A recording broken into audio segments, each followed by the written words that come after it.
And it's my pleasure to introduce this program about an important issue of public policy in this state. You know, Mitchell was founded 110 years ago, and I think that over that history, it has distinguished itself as an institution that's been deeply engaged in this community and that has made a deep impact on the civic life and the quality of government and the judiciary in this community.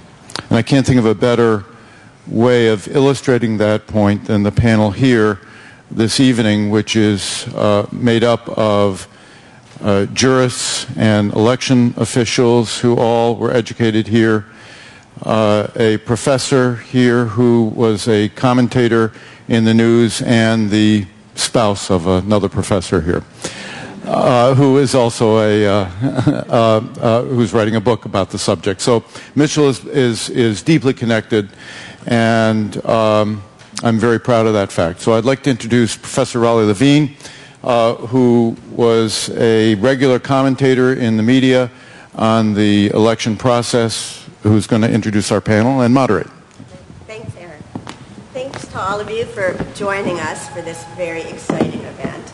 The 2008 race for the U.S. Senate between Democrat Al Franken and Republican Norm Coleman had much of Minnesota and much of the rest of the U.S. focused for months on election law issues, arcane, picayune, and sometimes profound. There were charges of voter disenfranchisement, equal protection and due process violations, missing ballots, double-counted ballots, spoliation of evidence in a process that lasted about 35 weeks from election day to the day that Al Franken was sworn in. Tonight, we are 1 year and 1 day after the three-judge panel on which Judge Reilly sat. Three-judge panel hearing the election contest ruled that now Senator Franken had won the election by 312 votes. And we've gathered some of the key players in the recount and litigation process to give you a behind-the-scenes glimpse into what went on. With us tonight are Chief Justice Magnuson, Eric Magnuson, who graduated from William Mitchell in 1976.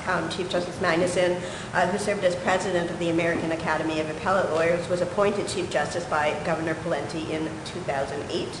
Before his appointment, he was with the law firm Briggs & Morgan, practicing in both state and federal appellate courts, and before that, chaired Ryder Bennett's appellate group practice.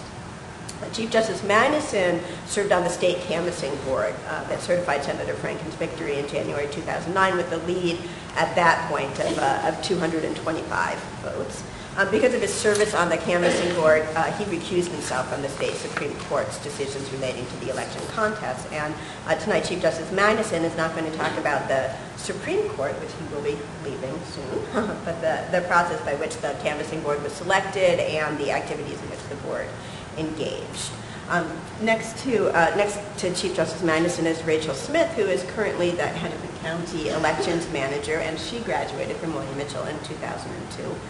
Before she took the Hennepin County job, she was the program director of the University of Minnesota Humphrey Institute's program for excellence in election administration, and has more than 12 years of election administration experience, including her service as the Anoka County Elections Manager, a position from which she oversaw the administration of the recount for Anoka County, and she's also served on several state and national committees discussing change and reform in election administration. Tonight, she's going to discuss the recount from the perspective of an election administrator, including being in the media spotlight during the recount and the trial. She's also going to talk about the state's newly adopted legislation, which aims to correct some of the absentee ballot problems that we saw evidenced in the recount. As many of you may remember, some 12,000 of the almost 300,000 absentee ballots that were cast in Minnesota in the 2008 election were rejected. And while more than 1,300 of those, everyone eventually agreed were rejected improperly, that means that more than 10,000 people who tried to vote absentee did it incorrectly. And the state has now enacted some legislation that tries to remedy some of those problems. Next to Ms. Smith is Judge Reilly, Denise Reilly, Assistant Chief Judge of the Hennepin County District Court. She graduated from Mitchell in 1983, and before she was appointed to the court in 1997, she was an AUSA in the U.S. Attorney's Office in Minnesota, prosecuting federal crimes and serving as chief of the Firearms and Narcotics Section. Her career has been distinguished by her wide-ranging civic and community service, including teaching as another professor at the University of Minnesota Law School. As I mentioned, Judge Reilly served on the three-judge panel that presided over the election contest trial.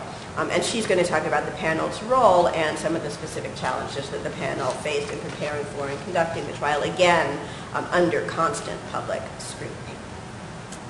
Next to Judge Reilly is Minnesota Supreme Court Associate Justice Helen Meyer, who graduated from Mitchell in 1983 as well. Justice Meyer served as a civil trial lawyer, primarily representing personal injury clients for more than 20 years, and held leadership positions in the State Bar Association, the Minnesota Trial Lawyers Association, and the Academy of Certified Trial Lawyers before she was appointed to the court in 2002. During her 8 years on the court, she's participated in deciding nearly 1,000 cases and has authored the majority opinion in 120 of those. She's also made significant contributions to several court initiatives, including the Drug Court Task Force, Children's Justice Initiative, juvenile protection rules, and civil appellate rules. Justice Meyer is going to address the Minnesota Supreme Court's role in the recount. She'll discuss the timeline for a standard case before the court and how that was expedited in the election contest litigation, and the challenges that speeding up the process posed for the court, along with the challenges posed by the need to decide legal issues while the case was still going through the recount and trial phases, and again by the high-profile nature of the case. And finally, last but not least, is Jay Weiner, who did not graduate from William Mitchell, but he's probably learned enough at this point to do so, given both his extensive research into the recount and litigation process and his marriage to William Mitchell Professor Ann Jorgens. Mr. Weiner, who was a sports reporter for the Star Tribune for nearly 30 years, switched to politics. He covered the recount and election contest for MinPost, and spent the last several months writing a fascinating book about the recount titled "This Is Not Florida: How Al Franken Won the Minnesota Senate Recount," to be published by the University of Minnesota Press this fall. I understand that that Minnesota Supreme Court Justice Paul Anderson may be in the audience. Yes, and he is the one who gave the book its title, by the way. So,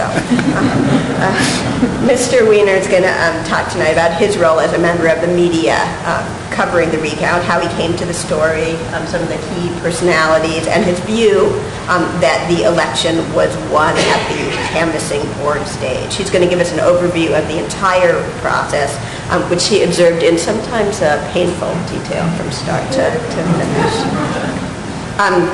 So just before, we're going to hear from Mr. Weiner first and then proceed in roughly chronological order with Ms. Smith's discussion of the role of election officials, followed by Chief Justice Magnuson's look into the State Canvassing Board, Judge Reilly's talk about the three-judge panel, and Justice Meyer's view of the Minnesota Supreme Court process. We won't take questions until all of the panelists have finished speaking. You should each have a blank note card on your chair, and during or after the panelists' presentations, if a question occurs to you that you'd like to pose to one or more of the panelists, please write it down along with the name of the panelist or panelist to whom you'd like it addressed, and your name and affiliation, if any. And then pass it to the end of the row, and my able assistant, Melissa Richard, who's currently hiding at the back of the stage, will collect the cards. And after the panelists are finished speaking, we'll take a short break, and then I will ask the panelists as many of your questions as I'm before we wrap up at 8:30. So again, thank you very much for joining us tonight, and we will start with Jay Weiner. Thanks. Good evening. Justice Anderson didn't title the book. He said the words that are in the title. I titled the book. Just to be clear on that. Many of you know that my wife is Ann Jorgens, and just as a little pitch, it's pretty clear that the practical skills that are taught at Mitchell Law School create good people who become a judge in a historic case. So hurrah for the clinics.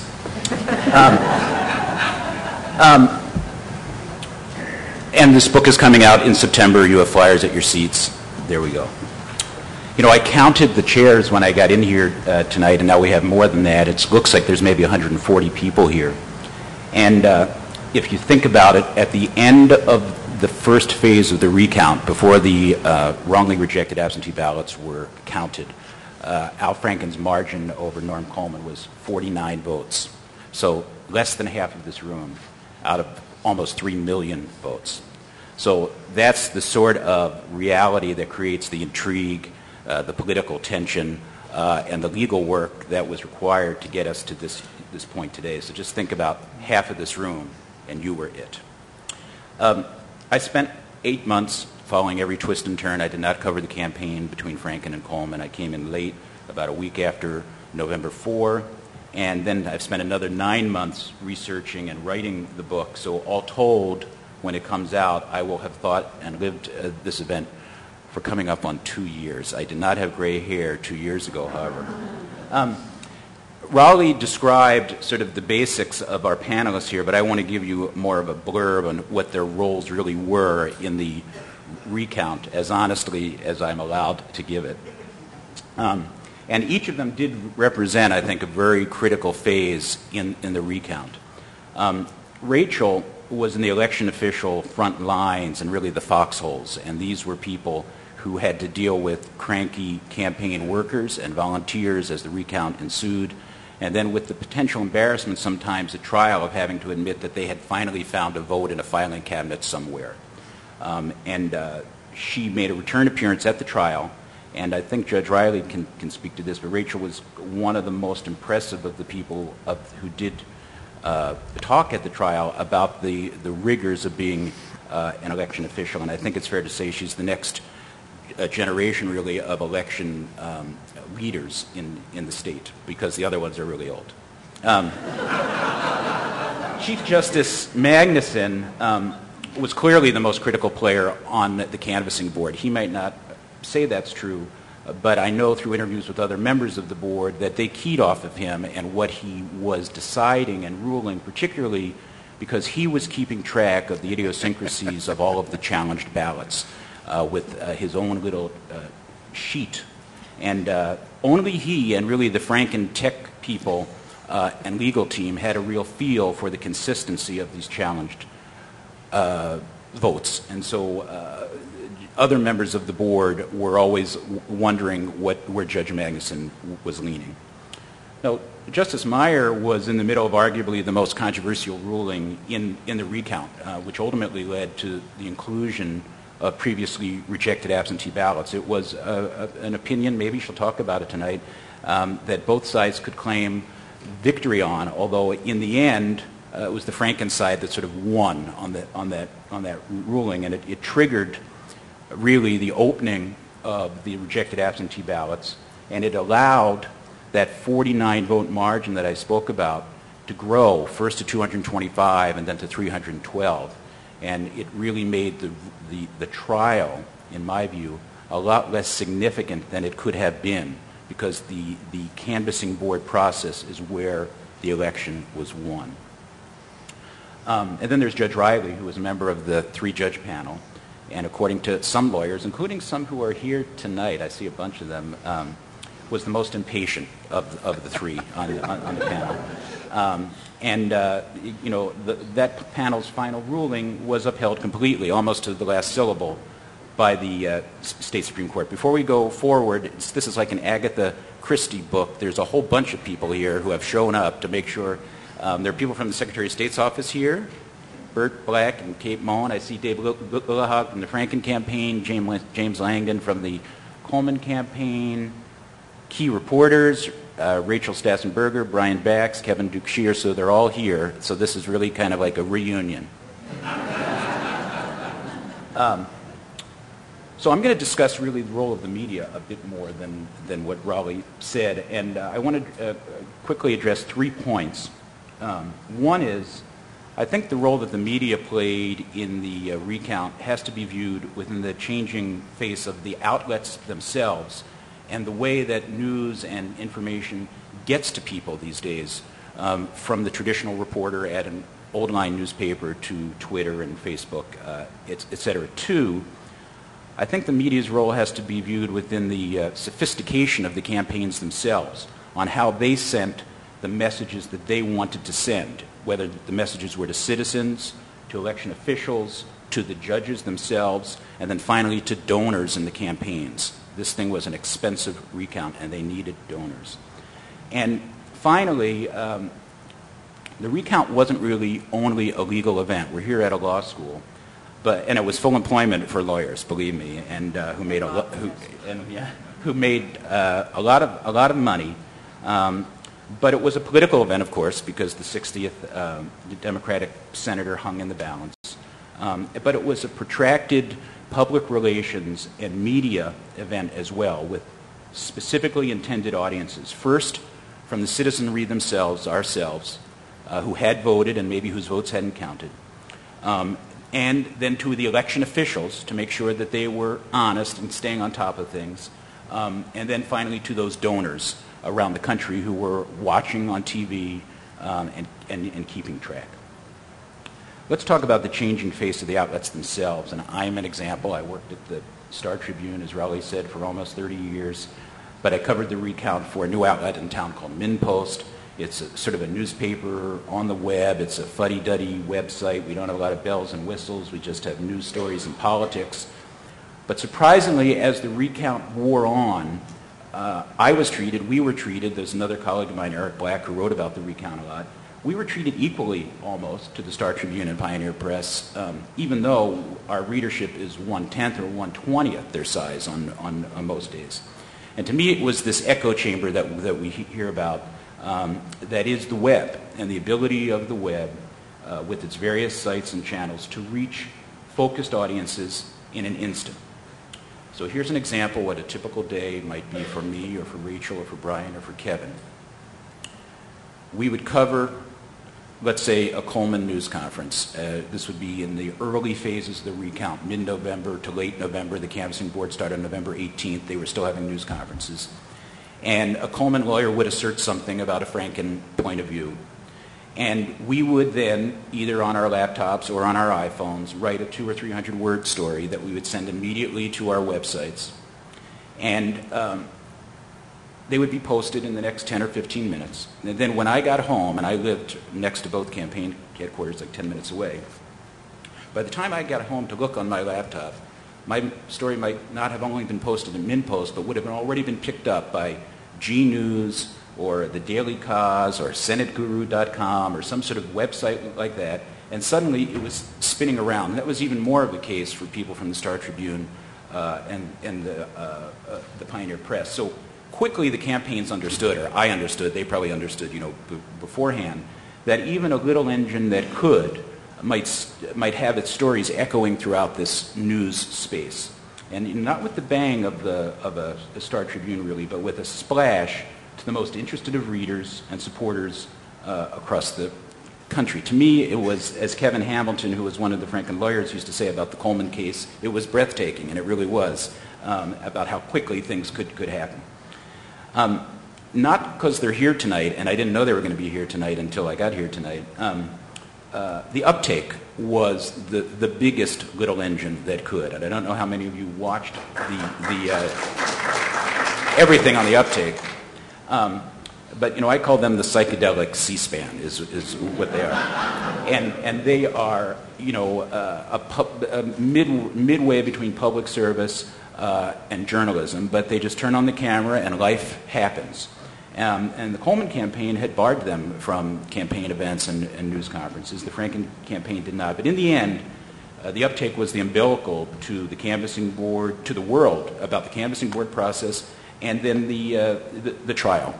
And during the holiday season, when the Secretary of State's office needed an official feed because the House and Senate TV units were on vacation, the UpTake stepped up and was the official feed for the world, really, to see the final count in the recount. And who would have thought that something called the UpTake would have been that important a player even 5 years ago in the way that a recount is portrayed. Still, the traditional news media and broadcast media, I think, played a huge role. And a role only they can play these days, which is to reach a large general audience and with big stories because they have the resources. Even though they're not as big as they used to be, they're significantly larger than all these little websites. And from the moment the polls closed on election night, the Franken campaign was aware of the need to chase wrongly rejected absentee ballots. It happened in their first phone conversations, even before all the votes were in. Let's figure out this absentee ballot thing. And then from the moment Mark Elias, their chief counsel, came into town, that's all that he would talk about in his first number of news conferences was these wrongly rejected absentee ballots. The Star Tribune and the Pioneer Press, with their resources, went out and began finding some of these voters, even almost as well as Franken's campaign did at the start. And they found these frustrated readers, the voters. Some of us were frustrated readers too. And that was able to support Mark Elias's point of view that there are people out there who have voted and every legal vote should count. In my view, the press did its job during that period, and it was the larger news organizations that found these voters and were able to expose that. Just as an aside, as the canvassing board was ready to make a big decision about whether these votes should be counted, we had a whole nother world come into this role of the media, and that was the Franken campaign created its own video and posted it on YouTube, and that got many, many thousands of hits and was linked to, at the Star Tribune at least, and maybe the Pioneer Press, I'm not sure. And in a new world, they made a DVD and sent it to members of the canvassing board themselves. Some members of the board have said they didn't watch it. I don't know if Justice Magnuson did, but it was there. The third point is, by the time the trial came about, it was really important for both sides to keep a buzz going because most people were bored of it, and there was a lot else going on in the world in January of 2009. The legal and organizational costs of the recount had totaled about $20 million, were about to total $20 million before it was over. Franken's side spent more than $11 million, including about $6 million for lawyers. Coleman's legal fees were about $4 million out of a total cost of $8 million. So everybody needed money. And it was a time when there was tremendous fundraising fatigue. Everybody had just raised all their money for Obama or for Franken during the campaign or for McCain or for Coleman. The economy was tumbling. And the Minnesota Recount, if you look around the country, was a little brief on page 7. Every, trial continues type of story. So both campaigns needed to keep themselves in the news. So every day at noon and every day at 4:30, there were news conferences at the courthouse. It was the dog and pony show. And Coleman's team, which had originally relied on local people as their spokespeople, brought in Ben Ginsberg, who was the preeminent, I think, arguably, Republican spokesman, spin doctor, to speak for his side. And Mark Elias continued to be the spokesman for Franken and competed with Ginsberg. And we all would gather around and ask questions every day at lunchtime and every day at 4:30, and the UpTake streamed them from St. Paul to the four corners of the world.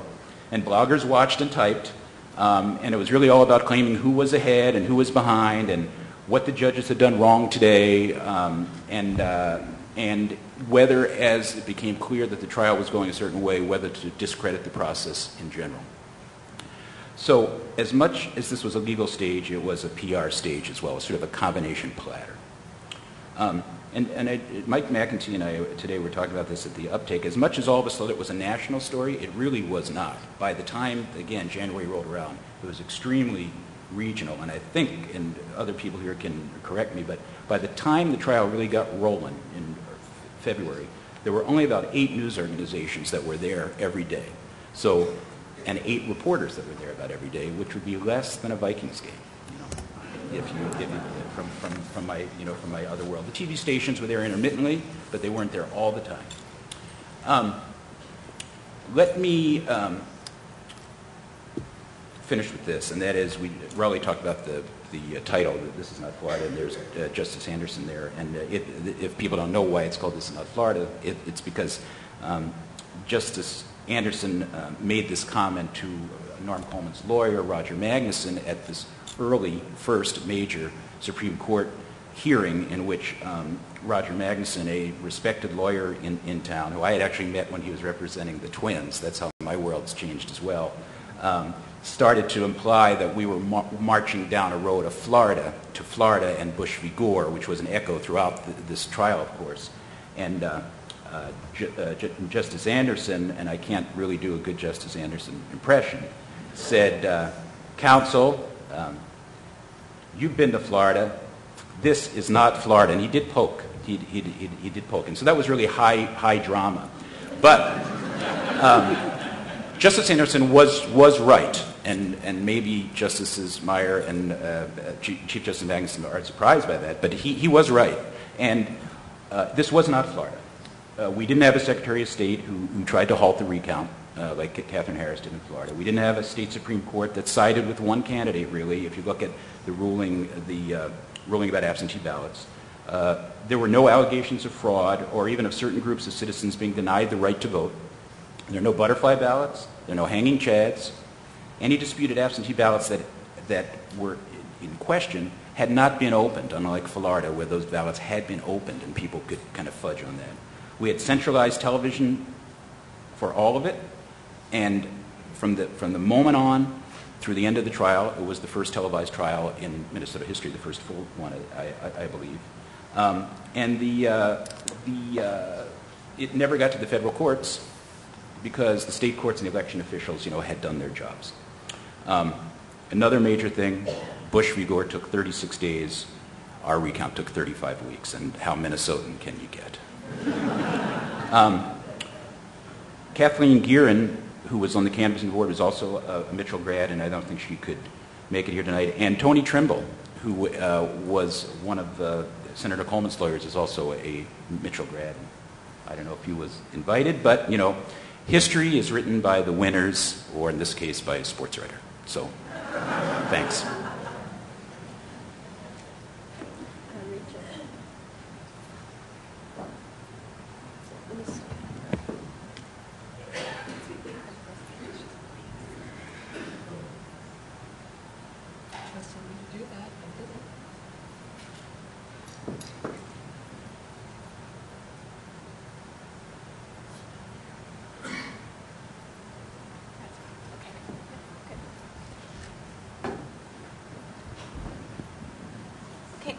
Thank you. I'd like to thank William Mitchell College of Law and, of course, Professor Levine for inviting me to be a part of this very important and impressive panel and discussion tonight. It's great to be back to the college, and thank you again. Before the recount, generally my family would ask me, A, what do you do, and is this a full-time job all year round? So... And then, of course, if I'd start to try and explain what I did most of the year, they'd sort of get a glazed look on their face and wander off or talk to me about weather or sports. So when the recount happened, it actually helped me with my family relations because I could start to explain what we typically do. Of course, this was untypical, but it did help me start to talk about what election administrators do in their professional world and do all year round. On election night, I just, generally election administrators do as much as they possibly can, as far as they possibly can in advance. We have a lot of work to do between a few months in the year, and we know we have to service the voters during that time. So we typically are pretty geared towards project management, project planning, and we try and do as much as possible that we can do in our non-busy times, we call them. So really, we had begun our preparations for November of 2008 in December of 2007. We certainly had some unexpected hurdles in the 2008 calendar year. We had a statewide recount for judicial seat in between the primary and the general election, which obviously becomes a test run for November. But overall, Election Day, and many of us reflect on Election Day actually being quite smooth. We thought this election has gone a little too easy. And Our results, for example, in Anoka County were in close to 11 o'clock, which was amazing. And I was in bed by noon because my family had all suffered the stomach flu Sunday and Monday night before the election, so I was exhausted. And honestly, I really didn't care at that point. I just wanted to go to bed. So I didn't know until the next morning that we were going to have a recount in the U.S. Senate race. Now, I just did a presentation and said I'll never do that again. So just in case you're wondering. But actually, Election Day was smooth. We had, in Anoka County, we had about 182,000 registered voters turn out, which was a little over 80%, and we processed over 15,000 absentee ballots, which is a pretty good turnout for a presidential election, something we all expected and we were prepared for. So again, I didn't know we would have a recount until the next morning, but I was pleasantly surprised when I woke up the next morning and found out that we would have a recount. And so I of course hurried into work, and there were a couple initial issues or problems that I had to face within 20 minutes of getting into the office. One was we had someone sleeping outside of our office demanding to see the ballots. And at that point, it was happening, of course, statewide, but we hadn't had time to connect with our other colleagues yet. So, I make a phone call up to the county attorney's office, and I certainly don't want to say anything bad about the county attorney's office, but they weren't in at 8:30 in the morning, so what was I supposed to do?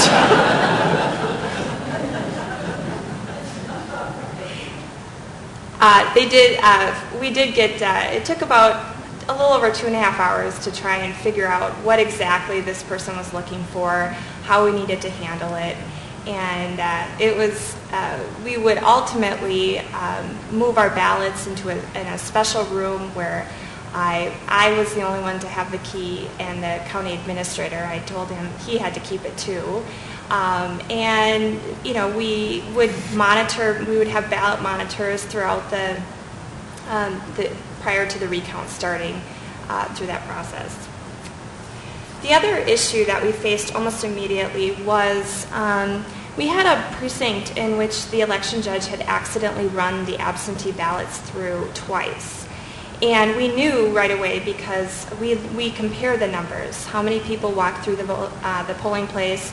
We compare that to how many ballots were in the machine or tabulated through the machine. And so we knew that there was a discrepancy of about 300 total votes because there were about 300 absentee ballots. And it's a long story on how it happened, but we knew at that point that the absentee ballots had been run through twice. And if you recall, right after the election night reporting, so the election night results, the numbers started changing. And that was just an example of why those numbers were changing, because we were comparing the numbers and verifying that the election night results transmitted were an accurate reflection. And so we debated about how to proceed, and we ended up just rerunning the ballots for the entire precinct using the election judges of that entire precinct were reconvened. And we corrected the results almost immediately, especially because we knew that the vote totals were so slim at that point. We wanted to make sure we had given the accurate information. The recount in Anoka County began on Wednesday, November 19th. And the only thing I can say about the starting day is something I will probably never forget, and that was I had to go up to our 7th floor. We had kind of the top floor reserved for the recount itself for the first 3 days. And I remember the elevator opening and the amount of just media being right there. There were candidate groups on either side of the room, and then of course I had my staff and volunteers looking at me for leadership and direction at that point. And it was probably one of the most overwhelming experiences I've had. I just recall that, just sort of that moment. And I personally just remember closing my eyes, taking a deep breath, and just thinking, here we go, it's time. And just walking out and doing the very best job that I could. And I think many of my colleagues shared a very similar circumstance. So really what I did to establish during the recount, of course, we had lead representatives on from each of the candidates, and I found them immediately and took them. We went into a room, a quiet room, and had about 10 minutes discussion, just getting to know each other. And that really set the pace for the recount. We really truly became a very working team, and we made a conscious effort to remain respectful of each other's positions and work through the next several days coordinating the recount. It was a very good experience in the fact that we were able to make it a very respectful working relationship. I do have just a couple of photos here of the recount from Hennepin County. And this, we actually lost our space and the fifth day, so we moved down and we needed more space to kind of sprawl out. We had about 10 to 12 tables working, and in each table there were 2 officials that were there, and then along with each candidate representative to challenge during the ballot. We also, one thing we tried to do to help be more efficient with the process was to simply orient the ballots so that they were all facing one direction, and that way it just sort of made things go smoother. But on the day 2 of the recount, I can talk a little bit about the original duplicate issue.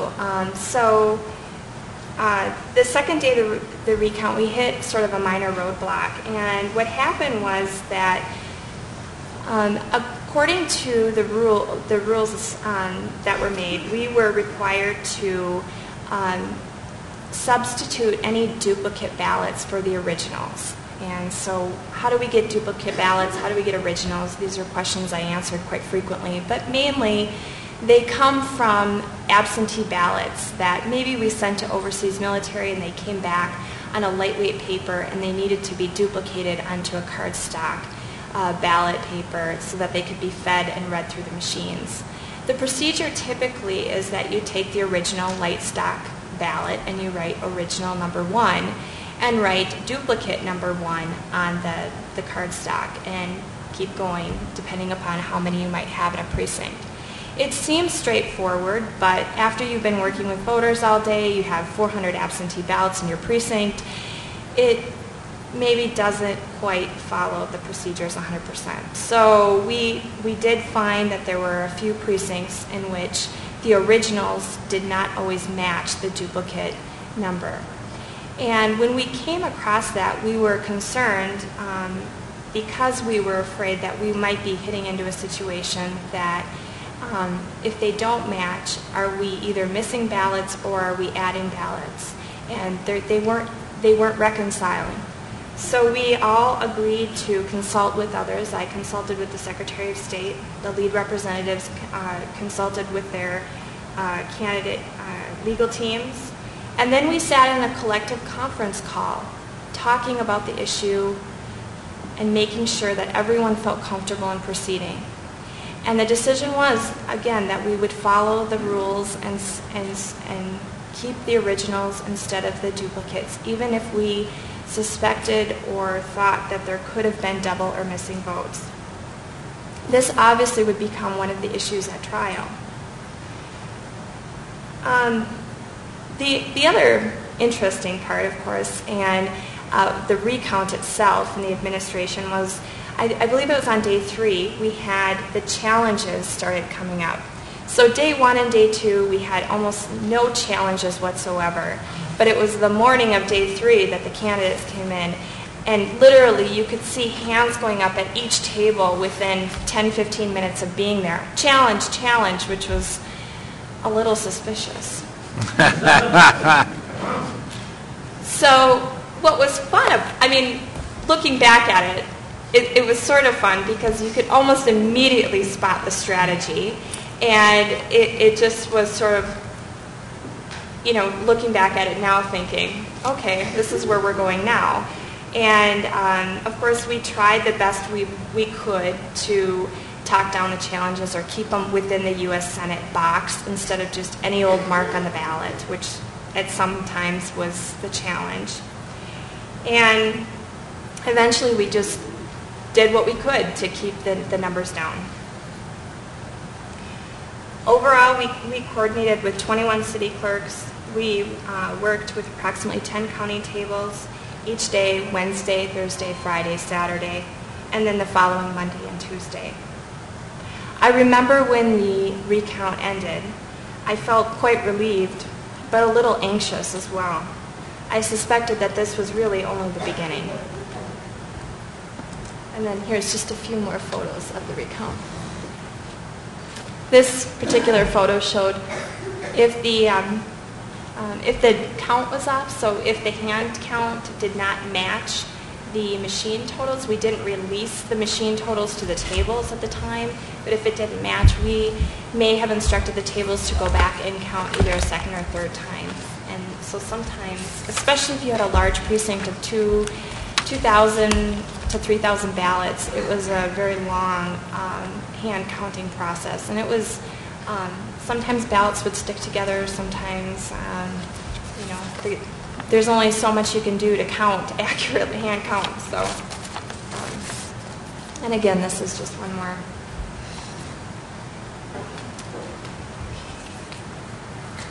So, the next real key part of the recount / start moving into the election contest was some of the absentees and whether or not there truly were improperly rejected absentee ballots. How would that be handled?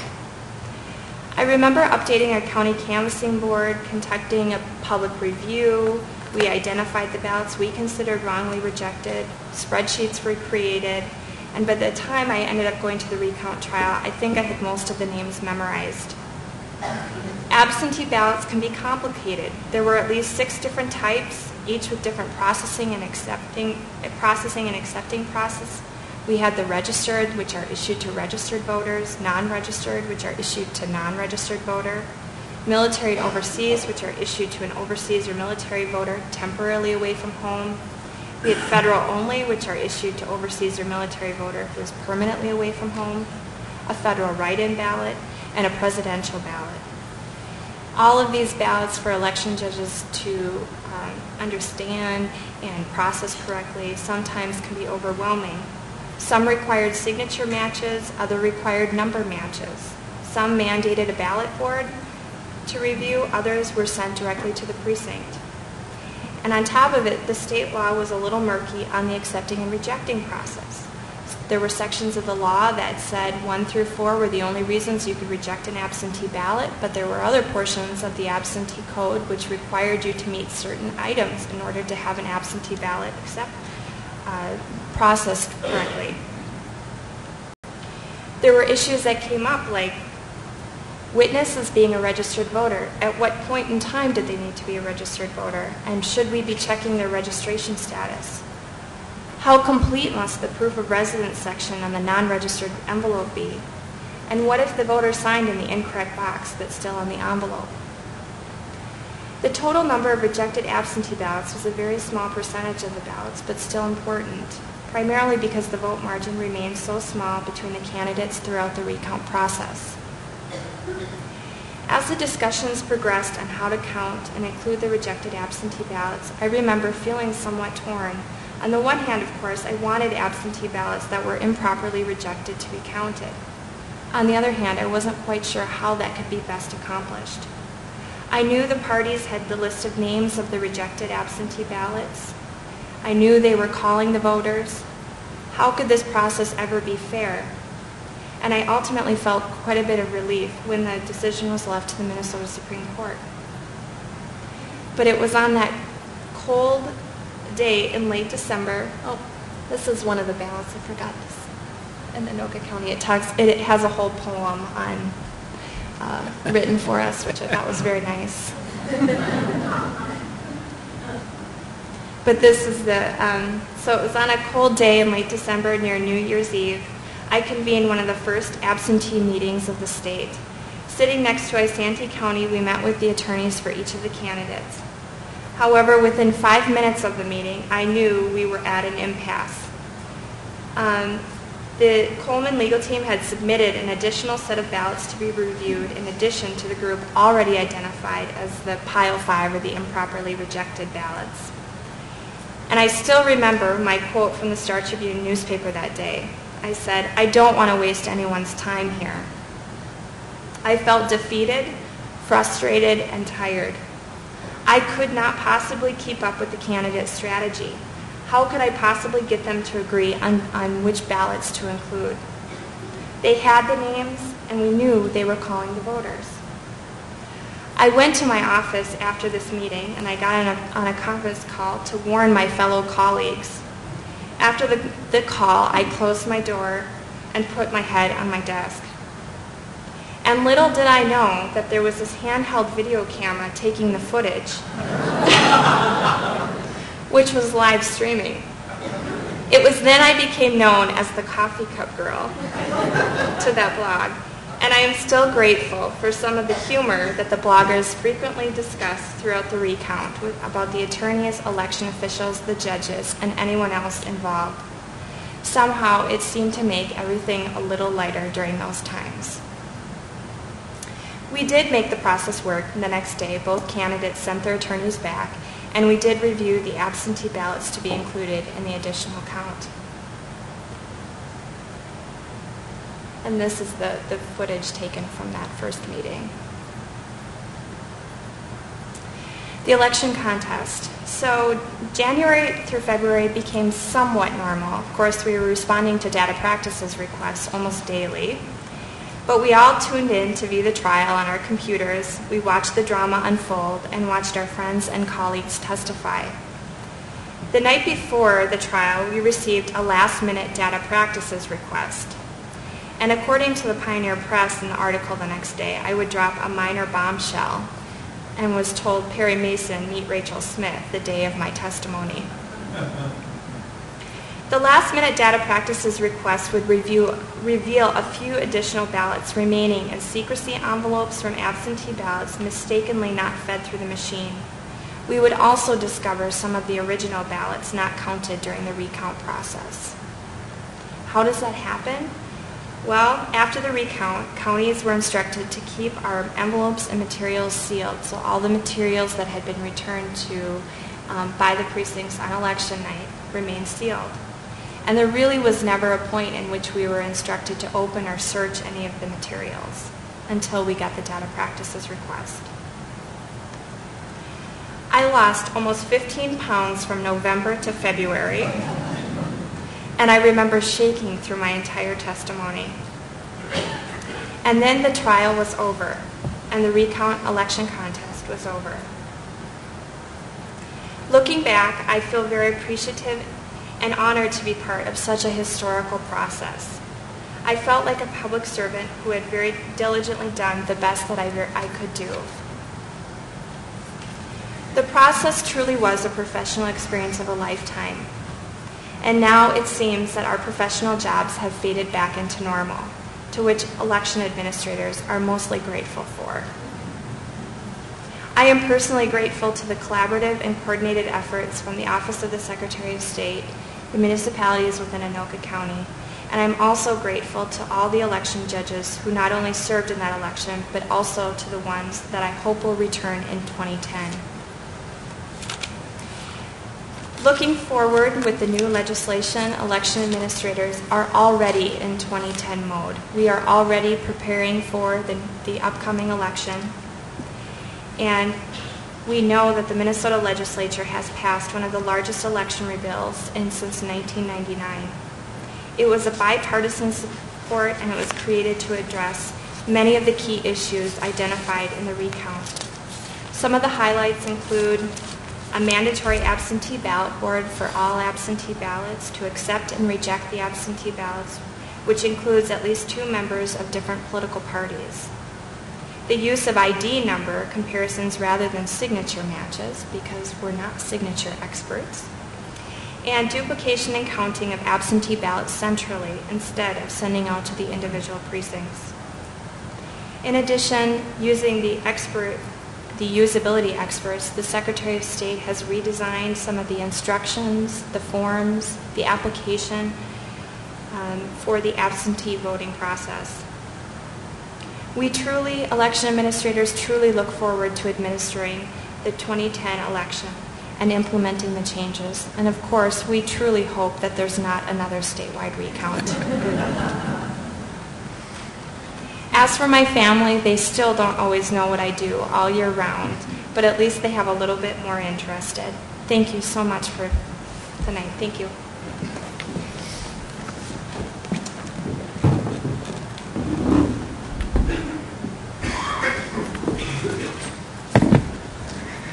We would have gone wireless, but it's the power that we can't get. We've got everything else. I got it. Well, thank you for coming to listen to this story tonight. I have to say, when I took the job of Chief Justice, I really thought I knew everything about the job. I'd clerked for the Chief Justice. I'd argued lots of appeals. I'd written books on appellate law.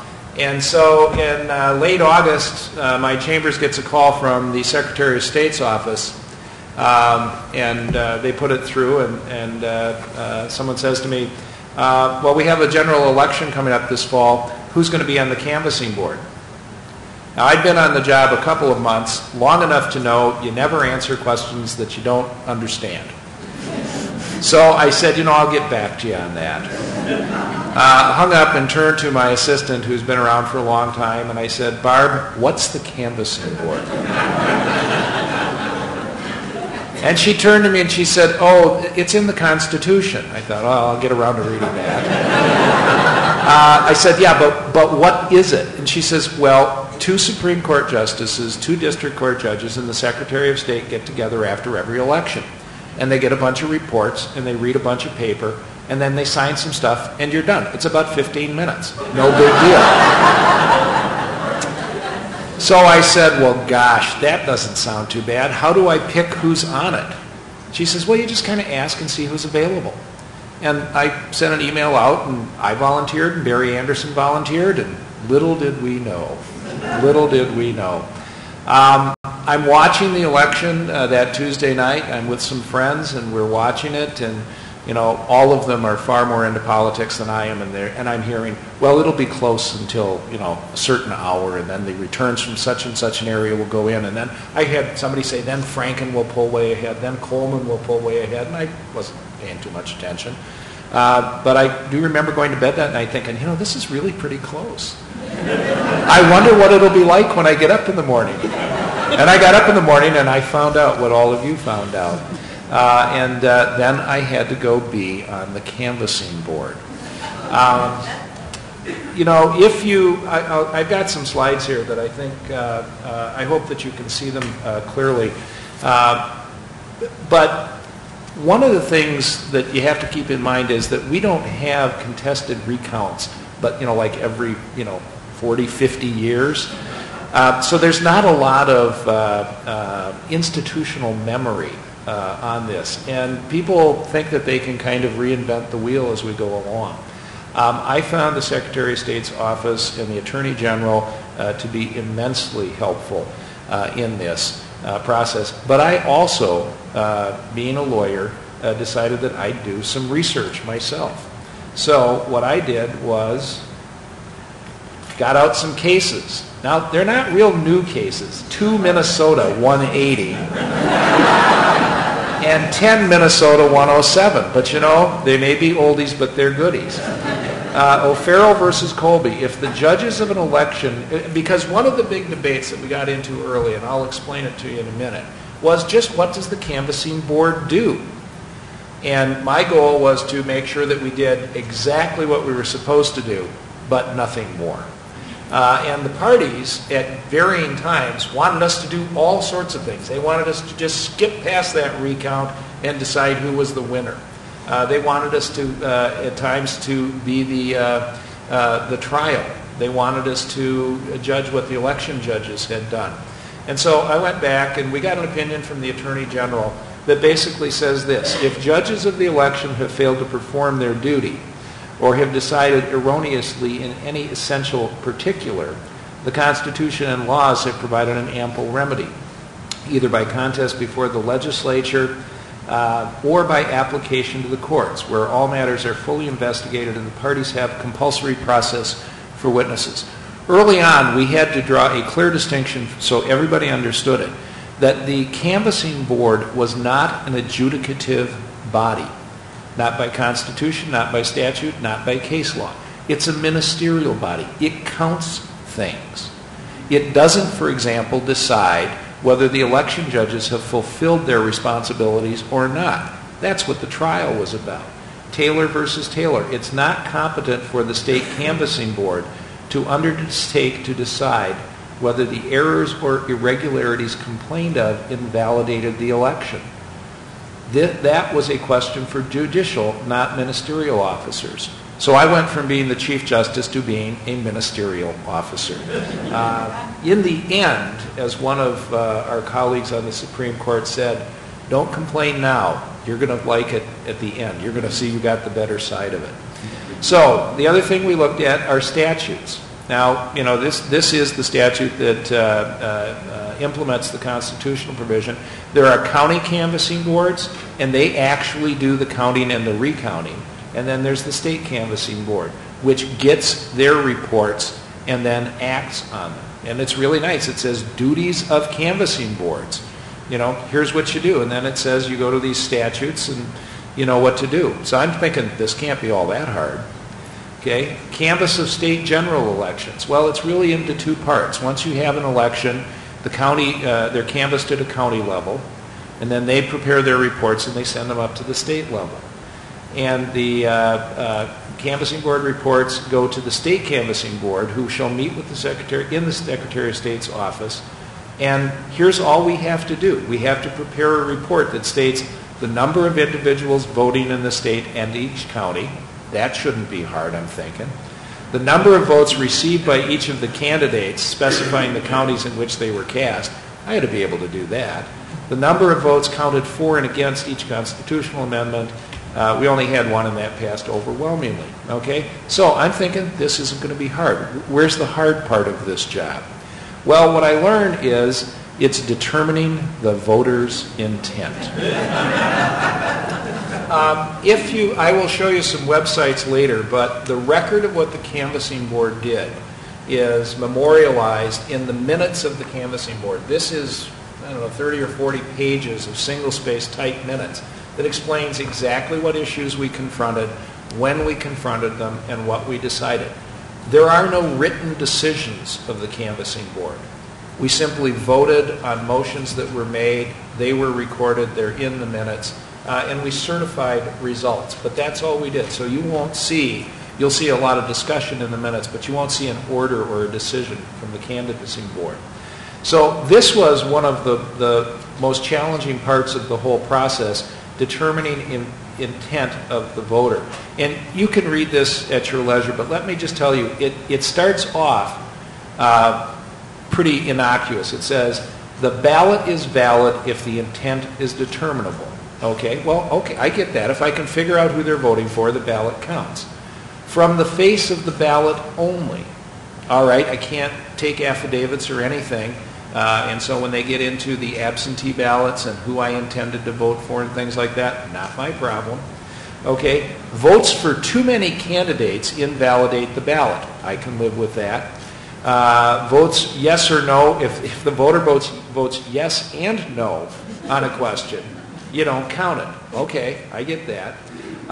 Name written in proper place. If the voter has written the name of an individual in the proper place, it counts even though they don't put an X by it. I'm thinking this is a pretty good cookbook. Write-in vote for a candidate team, name written on a primary ballot, a mark out of place. That got to be a big one. You know, how close to the box or the circle do you have to get for it to count? You know, and I have some examples of that. All written names or marks counted up to a limit.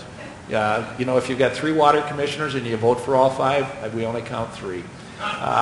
Misspelling and abbreviations, votes for only some offices, different marks. I'll show you that in a little bit. If you start off filling in the oval and then you get tired of that, you just put X's through it. What does that mean?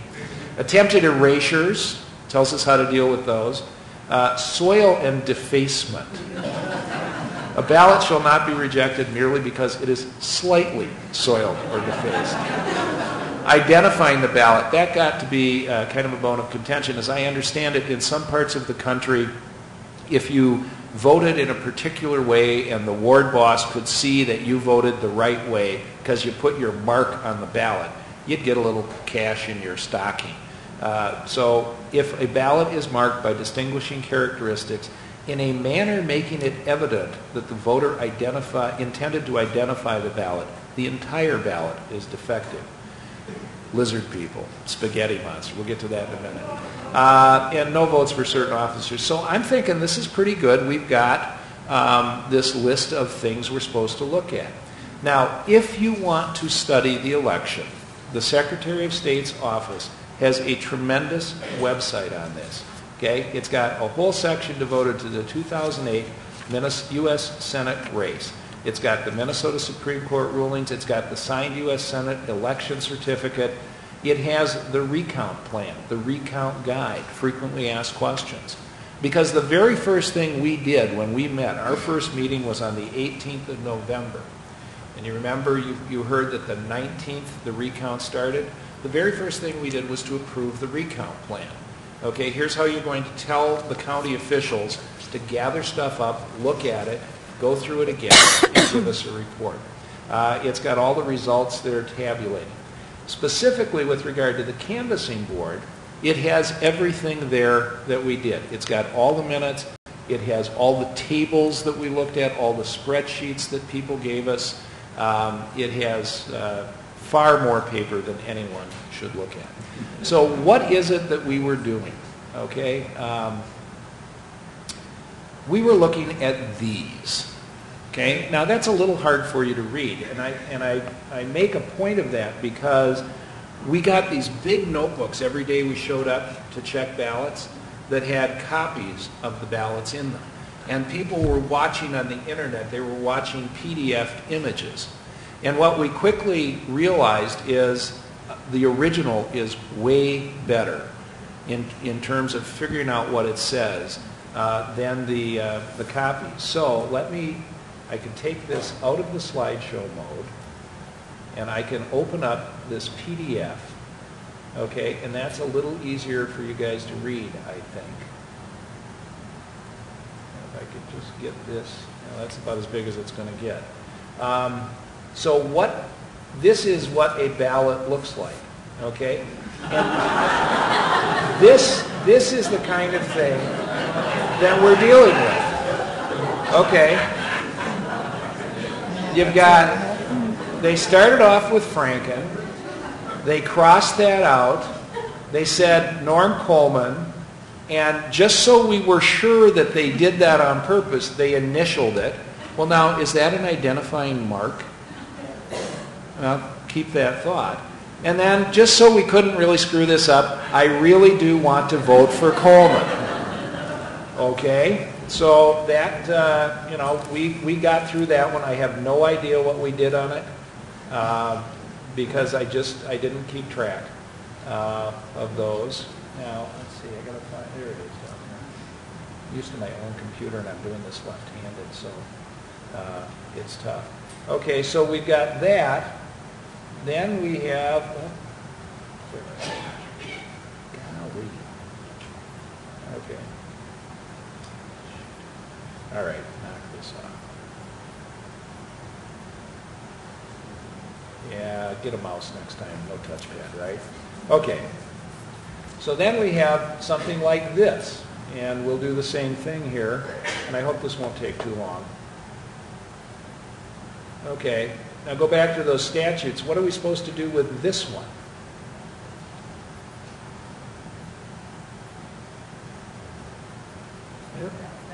Yeah, that was the other one. I don't like that one. Huh? Click the next. Yeah, you guys, everybody always knows. Click the next page. There we go. Okay. And you can see up right at the top, this is an interesting thing. The recount process has these poor county officials sitting at a table, and they take out a ballot and say, okay, I think this is a vote for Joe Schmo. And you've got a Franken guy here and a Coleman guy here. And the Franken guy says, yeah, I think you're right, that's a Franken vote. And the Coleman guy says, I challenge that. So this one was voted by Franken, and they're supposed to tell us who challenged it and what. So they said you cannot discern voter intent from this. Okay? Oh, I'm sorry. This is the back page. That was the other thing. We looked at back pages a lot. I have to apologize. I don't know why this one isn't coming up. So we'll go back to the PowerPoint. And you can see what we have here is just all sorts of scribbles on stuff. All right? So that's not so good. The next one we got, oh, that's now, just wait, that was supposed to be this one. Oh, I like this one.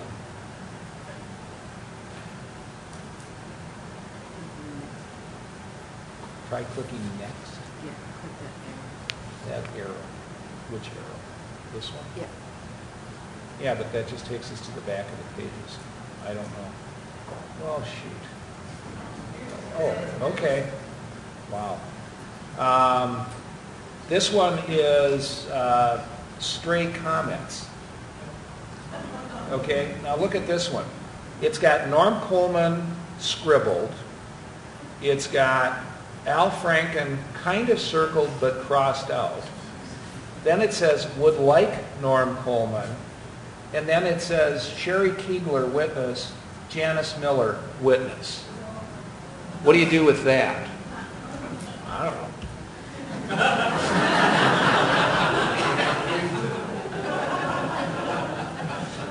Okay, so now we'll go to this one. I hope. I already showed you that one. Now we'll try it. Okay. I can't stay away from this. I have to. This one shows up better in the PowerPoint, though. So as we're going along, I don't want updates. I'm bringing my own computer next time.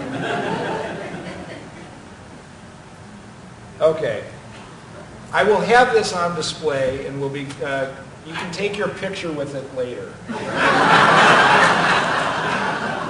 This is what we call the hieroglyphic sheet, because after the first 50 or so of these ballots, remember, somebody was going to make us go through at one point in time 6,000 ballots. And we kept saying, we really hope you're serious about every challenge. And they got it down to, I don't know how many we, Kate, how many did we finally look at? 1,000? 1,500, okay? But what we decided to do is figure out what the marks meant. So on this one, you can see that we have, it's kind of hard to explain here. Maybe I'll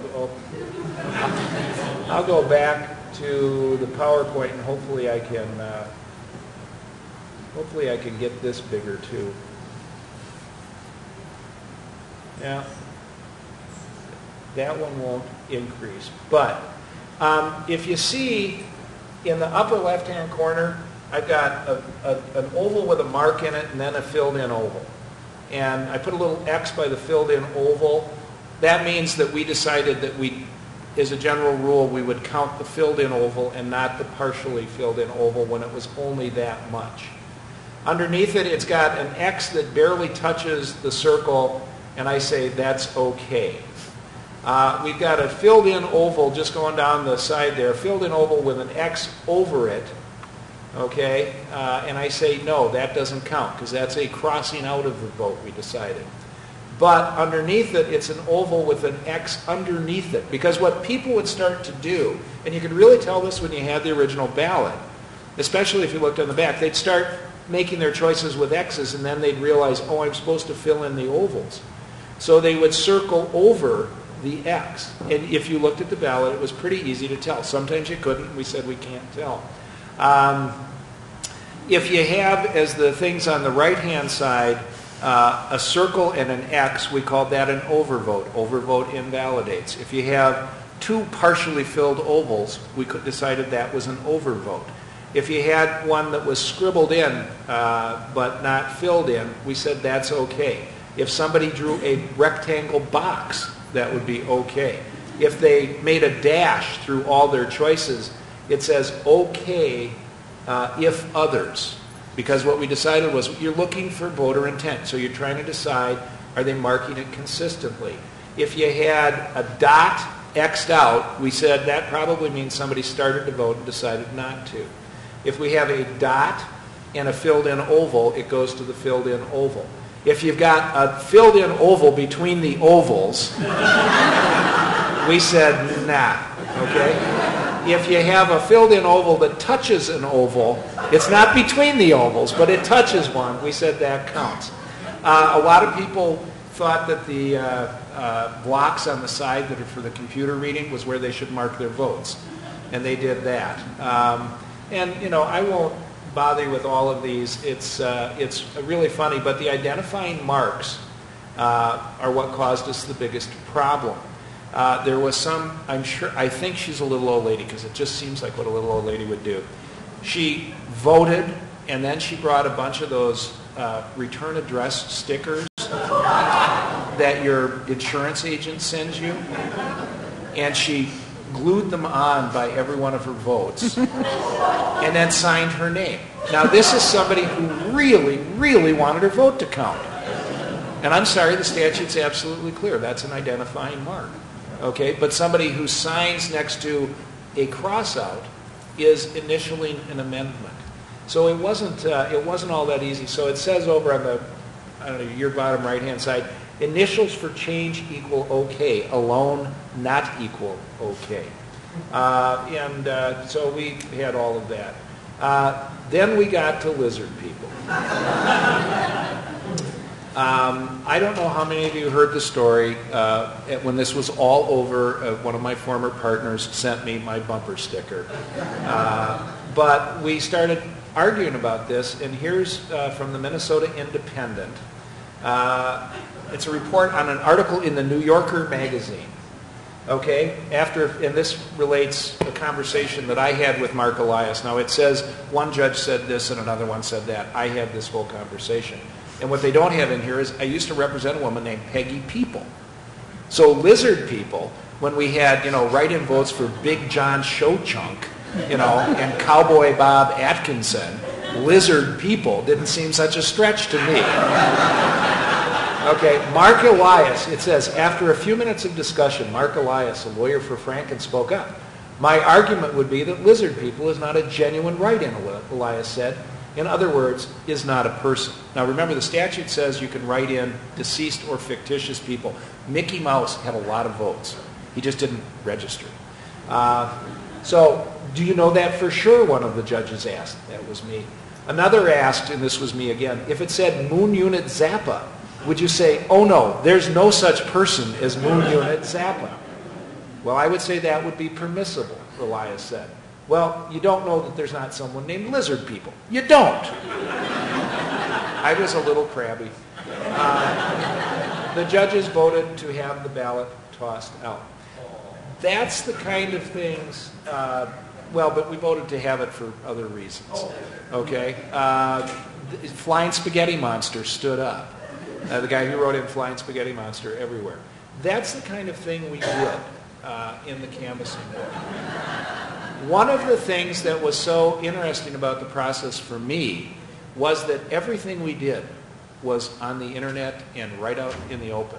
We didn't talk about what we were going to do on any particular issue unless we were out in public in front of everyone. We would get together in Secretary of State Ritchie's office and we would talk about our schedule and we would talk about what kind of cookies we might get. But other than that, we would not talk merits at all. And so when you saw the judges talking to each other up there, all members of the canvassing board, the Secretary of State as well, we were deliberating in front of everyone. I don't like doing that. Okay? But in the end, we were 100% unanimous on 95% of the cases, or challenges. And where we weren't, it was because on the hieroglyphic sheet, we had made a reasoned decision individually that I don't agree with how we're reading that. But we were pretty consistent. So, from my standpoint, we went through, 1,000, 1,500 votes. We called it the way we saw it. I don't think anyone who watched that process from beginning to end and is still sane would say that they saw any kind of lean in one way or the other. We had our principles, we followed them, and we gave a fair count of the election. Now, what happened later, you're going to hear other speakers talk about. And you can have your picture taken with this afterwards. Thank you. Yeah. We discovered it only recently. Okay. It's like the Dead Sea Scrolls. Right. Now, do you want your PowerPoint? Who's next? You want your PowerPoint? Okay. Are you? Yeah, okay.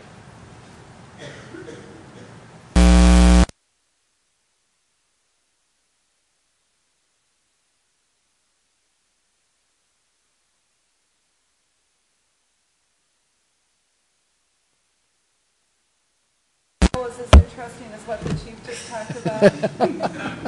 No comment.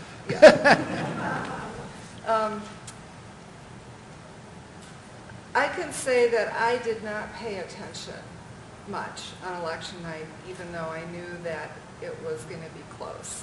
I didn't pay much attention to what the election officials did, the county canvassing boards, the state canvassing board, although I did find lizard people amusing. I read the Supreme Court decision that came out December 18th with some interest. And then there was the recount. I knew that on January 5th, the canvass board certified that Franken had received more votes than Norm Coleman, and that on January 6th, Norm Coleman filed a notice of contest. And I only knew, I can't even really say that I knew what an election contest was. That all changed on January 8th when I was sitting in my chambers in the afternoon and I received a call from Justice Page, and he asked if I would be on the 3-judge panel that would try the election contest. To say I was surprised would be an understatement. I think I stammered and said, I'll do my best, I'll give it my all, and I would do whatever the Supreme Court asked me to do. I then heard nothing about who the other 2 judges might be until January 12th, when an order issued from the Supreme Court appointing Judges Hayden and Marvin. I knew Judge Hayden as an acquaintance. I really didn't know who Kurt Marvin was, and when I first met him, I thought he was the Ramsey County clerk. He looks like a boy judge. He's very young looking. I told him that. And I will say to Justices Meyer and Paul Anderson and the other people who appointed us, I could not have asked for better teammates. They were fabulous. I came to really respect them and to love them. And so from January 8th and then a couple days later until April 13th, I was totally immersed in the election contest. And tonight I'm going to focus on 2 parts of that. The first will be the legal issues in the trial itself, and then the second part will be some of our early decisions and how that impacted the trial. So the timeline is that November 4th, about 2.9 million votes are cast. Coleman leads by several hundred votes, and the Franken team, and David Lewellhug is here, starts to focus on getting additional votes or ballots counted. The focus quickly became on the rejected absentee ballots. November 5th, the Associated Press calls the election for Coleman at 6:32 a.m. and then uncalls it at 9:09 a.m. And at that point, Coleman is up unofficially by 720 votes. So as the chief said, the recount focused on voter intent. And here I have a copy of the same ballot that you showed. I really do want to vote for Coleman. That was not what we looked at all. I will tell you that when you're a judge and you're presiding over a significant case, you have lived and breathed that case for probably well over a year. You know what the issues are, you know what the defenses are, you know the lawyers, and you have a pretty good sense for it. And so by the time you get to trial, you have had motions to dismiss, probably discovery motions, motions for summary judgment, and here we knew nothing going into this case. On the face of it, the statute that governed what we did is very simple. When the contest relates to the office of a senator, the only question to be decided by the court is which party to the contest received the highest number of votes legally cast at the election. All other issues are to be referred to the Senate for their decision. And that became a real point of contention, I would say, with the Franken side urging us that we just had to more or less count votes, and the Coleman side saying, no, it's more than that, and you've got to look at equal protection and due process, substantive due process, and some of those other meaty legal issues. In Minnesota, not only the campaigns or contestants, candidates can file petitions, but aggrieved voters can file petitions. And in this case, we had 64 petitioners file a petition. They had cast absentee ballots, and they said that their ballots had been wrongfully rejected. And so they did that with the Supreme Court. Once again, those 64 petitions were sent to us for trial. That was another piece that was going on during our case. As Rachel talked about absentee ballots, you have to fill out an application for one. You have to be out of the precinct or out of state, unable to make it to the polls. And then there are some other things. You have to have a registered voter witness your signature and some other things. You can't already have voted. So very quickly, and I should say too that on absentee ballot envelopes, if they're rejected, the election officials are supposed to mark why they're rejected. And there were typically 4 grounds to reject an absentee ballot. The name and address on the return envelope were different from the application. We had some cases where, for instance, parents of college students would want to make sure their students voted, and so they would fill out the application for the students and, in fact, vote for the students. We didn't count those ballots. Then there were the issues of not the genuine signature or not signed at all. And when Rachel talked about how they're going to identifying numbers, that's really smart. We had testimony when we did look at signatures when I worked under David Willahog when I was an assistant. I thought I was a pretty good judge of handwriting, but there were some real things that challenged us in this case. Although we did have people testify, well, I broke my arm. That's why my signatures are different. So those sorts of things, but they had to be signed. They were not registered to vote, or there was no registration application. Voter registration in Minnesota, as I learned, is by precinct. And if you move, you have to re-register. So we had people who moved within the apartment building. They were supposed to re-register. And precincts, there's at least one precinct, I think it's in Hennepin County, that is divided in the middle of the apartment.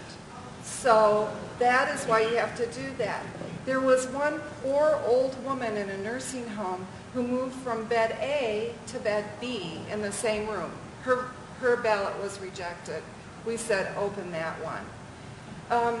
There's no registration application. So for instance, Dean Janice's mother, who was a lifelong voter, mistakenly received an unregistered, when the election officials sent out her ballot to her because she was too infirm to get to the polls, they sent her an unregistered voter application and ballot. She'd been a registered voter all of her life, so she did not fill out her registration application. She didn't need to. But because she had received unregistered voter information, her ballot was rejected. I was able to tell Dean Janice a year ago that his mom's vote had been opened and counted. And then there were a lot of people who filled out absentee ballots and then ended up being at home on the day that they thought they were going to be out of town. They went to the polls and voted. Obviously, you did not want to count two votes twice, or their votes twice. People also gave their absentee ballots away to their friends. And that was why it was so important to have both an application and a ballot envelope to match up with that. And so, if there was any other reason than those four for the rejection of the ballots, we spent a lot of time looking at those over the course of the trial. I know that people, and in fact, Jay Weiner told me this, and maybe Paul Anderson hinted at it once after the trial was over, that it seemed like we got off to a really slow start. And it seemed like we were kind of fumbling around. And I will tell you, it seemed that way to us also. But we were learning the law, we were figuring out our evidentiary rulings, and you can, for this talk, I put together my handwritten notes. And so starting on January 21st, we had our pretrial conference, Al Franken's motion to dismiss. We had, the next day filed an order denying the motion to dismiss. We had a motion for summary judgment on the 23rd, and we started trial on the 26th. And then for the next month and a half, you can see we were having trial all these days, but we were also hearing motions and putting out orders. And to say that we worked hard would be an understatement. The number of pages of exhibits and pleadings, almost 20,000 pages, was overwhelming. And to give us an idea of how much that was, it was 21 feet of documents when you stacked it up. So from end of the table to end of the table. And as the exhibits piled up, here are law clerks with whom we could not have survived this trial. You couldn't see them by the end of the trial. Here is the notebook of the orders that we wrote starting January 23rd and ending April 13th. Just to give you an idea of the sheer number of pages that had to be written. I will tell you that I came to have a huge amount of respect for the attorneys who tried the case and for the election officials who worked day and night to make sure that votes were counted.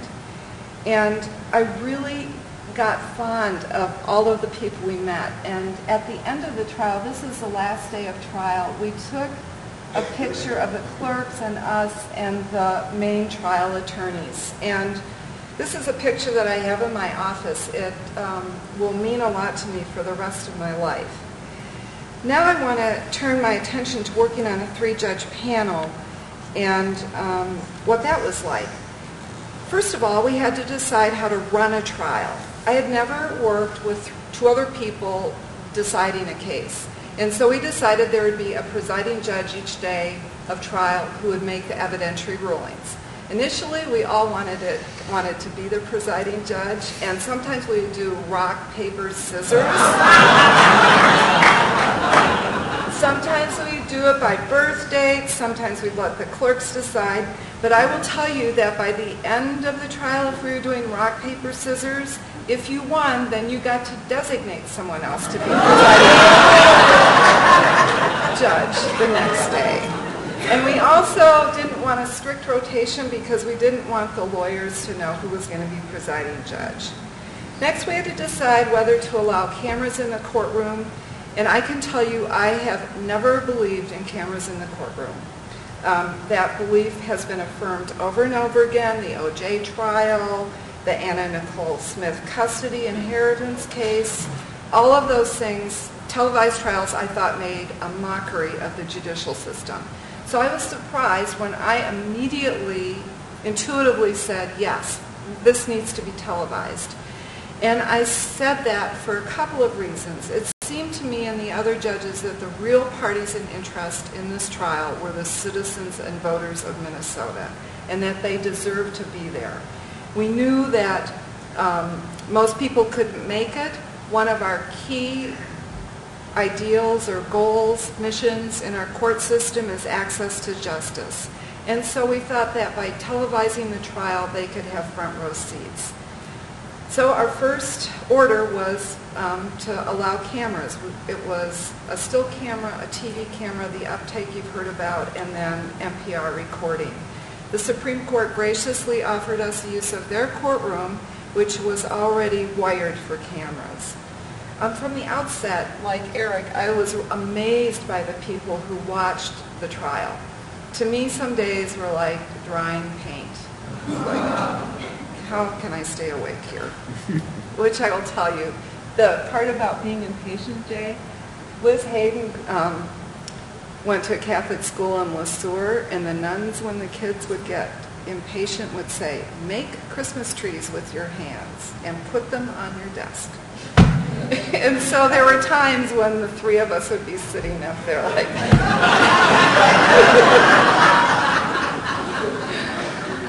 In any event, I had people from around the country contact me and tell me they were watching this trial on TV. And I think that the citizens of Minnesota could decide what they thought without the media mediating what was actually happening. They could see if they believed a witness or not. One lawyer reported that his lawyer wife would watch and then email him strategic suggestions. And one spouse also regularly posted notes about the trial on the UpTake blog. She signed herself Mrs. E. That tells you who that would be. Another dynamic that I had not considered that Rachel alluded to is that the witnesses watched.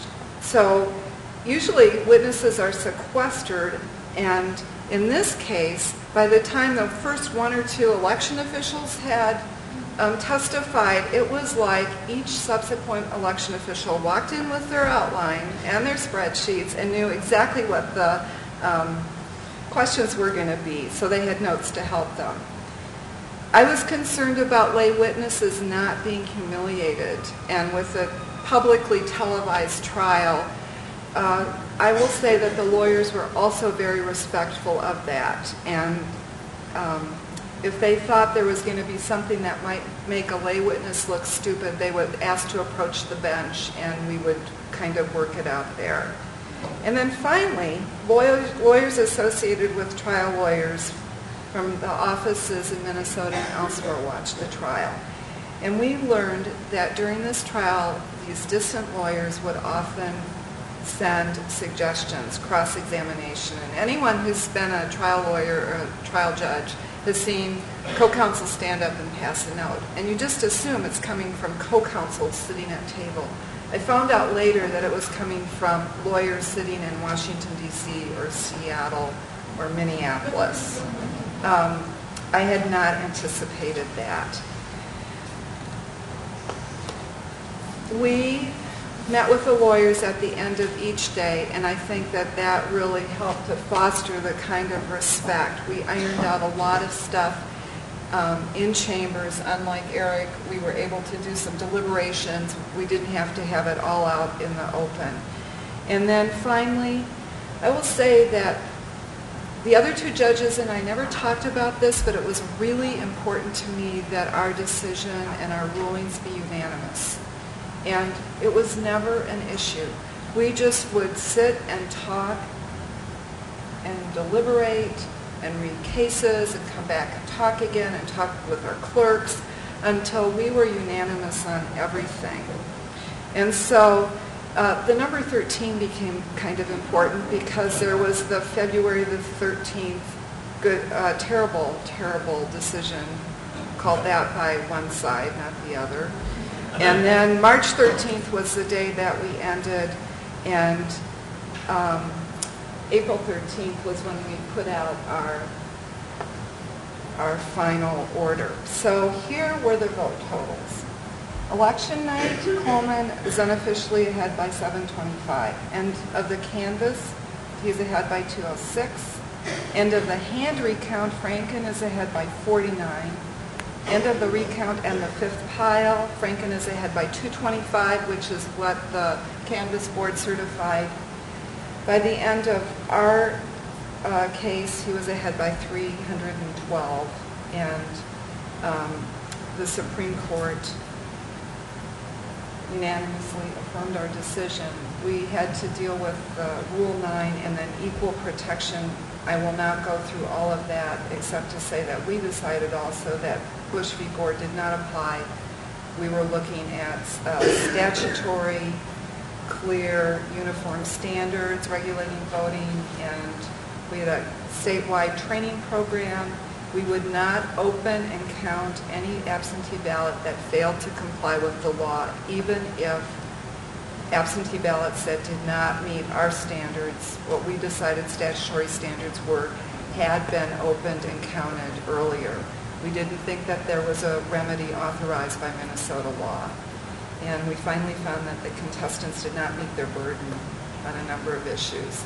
So, trial was that long. We issued our order. It was a margin of 312 or a margin of .000257, which is teensy, I guess. So, and we came in second. Anyone who knows about the St. Paul Pioneer Press, they have this annual peep show, and we came in second. I think they didn't count the absentee ballots.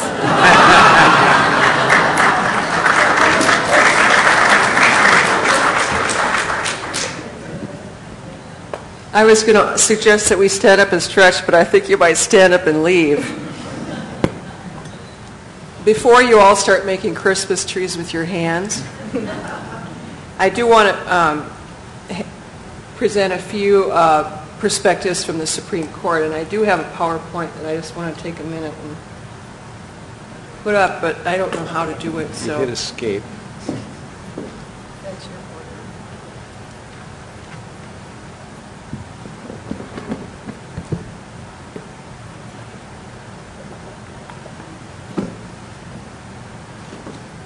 Thank you. First of all, I just want to say how happy I am to be here and how proud I am to be a member of this panel, and how proud I am to be a member of one of the alumni of William Mitchell College of Law. I really do believe this law school trains lawyers to be lawyers and to be leaders, and it's just really wonderful to be here. Let me just quickly touch on the timeline. I thought I would just give you the final overview. I saw this as 4 processes: the election process, of course, the recount, with the manual recount, as we said, starting November 19th and ending on January 5th. I should say 2010. Excuse me, I should say, oh no, that's right, that's the right date. And then the results certified January 5th. The 3-judge panel appointed. And let me just say, I think one of the most important things that the Supreme Court did was appoint the 3 judges who served on the panel. It was a deliberative process, and we were concerned about having a panel of seasoned judges because we knew they would be facing probably the toughest trial that any judge in Minnesota had ever faced, in terms of the public scrutiny and the skill of the lawyers. As we heard, cross-examination questions were being formed on both coasts. And we had trial judges we knew who had to be able to field all of that. We also wanted judges who not only were seasoned, but who represented the geographic areas in the state of Minnesota. So we did have one judge from the metropolitan area, one from St. Cloud, and then one from the more northeastern part of the state. Most judges in Minnesota are not elected into office in the first instance. They are appointed by various governors because they fill vacant seats. And we felt it important that the judges on the trial court, in this case, not all have come to the bench by appointment from one governor. And so we were mindful of that. We were always mindful in our decisions and in the process that we were involved in, and in particular, picking the trial court judges, that the process not be political. It was a highly political process, and we felt that the decision-making and the fact-finding and everything that the judiciary was asked to do be as apolitical as possible. The appeal, of course, from the trial was filed on April 20th. It was alluded to earlier, there was an important decision that our court made in December. As you heard, the election officials started looking at absentee ballots, and they discovered that some absentee ballots had been rejected in error. And the question came, what was to do about it? We received a motion from one of the candidates asking the court to order all of the county officials to not open and count any new ballots in the absentee ballot in the recount process. We heard that case, and we had to hear it very quickly because this was a daily process that was going on. And we did issue an order with the opinion to follow that the statute that the legislature had written in this area really prevented in the recount the opening of any wrongfully rejected absentee ballots, with one exception, and that was if both the candidates and the election officials could agree that it should be opened and counted, and that the legislature had provided for that.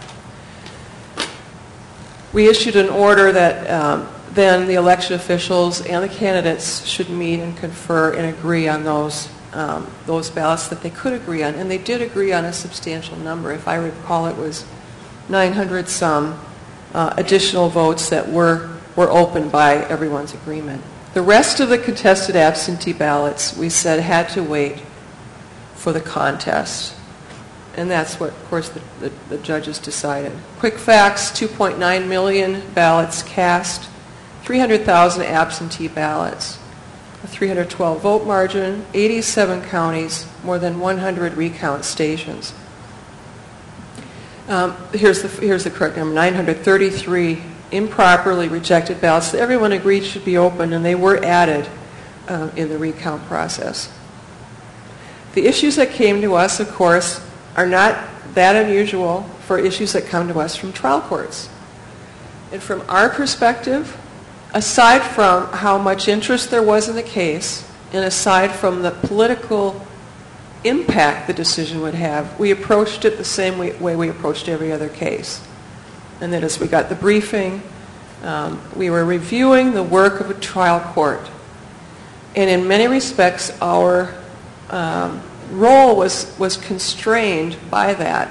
And in the area of findings of fact, for the lawyers and judges and others in the know, we are constrained to only overturn a trial court's findings if they've abused if the court's abused its discretion. So with respect to the court's determinations on findings, we deferred. The other question is, what were the principles of law that the trial court had applied? There was a substantive due process argument. There was an equal protection argument. Both of these were substantial legal issues. What is the standard that's applied in election contest cases? So we looked at the law that the court below had applied, and had they applied it correctly. There were essentially 5 issues, and I have them laid out here. There are, of course, the missing ballots in the Minneapolis precinct. That's the last issue. There were some evidentiary rulings that had been made, and again, evidentiary rulings, we defer to trial courts. And we overrule their evidentiary rulings only if there was an abuse of discretion. We did come to oral argument for the Supreme Court. This was all very fast track. The Supreme Court is like the barge on the Mississippi River. It's not a little speedboat. And it moves slowly and deliberately, and it moves that way for a reason, because if it runs into the bank, it can do a lot of damage. And so because we are making precedent and because we are the last word, it is a slow and deliberative process. That was in conflict with what the parties needed, and it was in conflict with what we perceived the people needed because there was an empty Senate seat. And so we gave this case the fast track. And it's interesting because from inside, it felt very fast. From the outside, I think it probably looked very slow. We came, if I just take a minute and look at my, from the